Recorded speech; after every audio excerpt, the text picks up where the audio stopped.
Lungsod ng Batangas. Arestado noong Lunes ang dalawang high-value individuals ng OPD, DEU kasamang Batangas Component City Police Station sa koordinasyon ng Philippine Drug Enforcement Agency of PIDEA, Batangas sa isinagawang bypass operation sa Barangay Balete.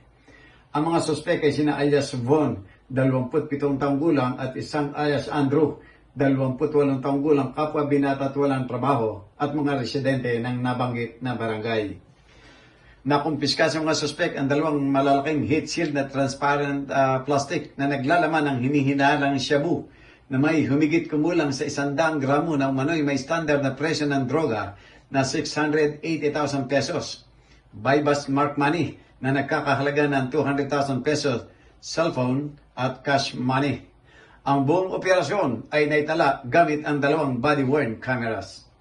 Ang pagmamarka at inventaryo ng mga nakumpiskang ebidensya ay isinagawa sa lugar ng insidente sa presensya ng dalawang suspek, isang barangay kagawad at isang kinatawa ng media.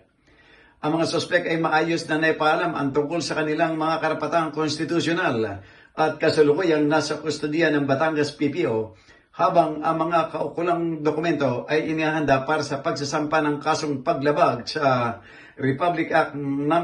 9165 o ang Comprehensive Dangerous Drugs Act of 2002. Jojo Cesar Magsambulagulat para sa journalnews.com.ph.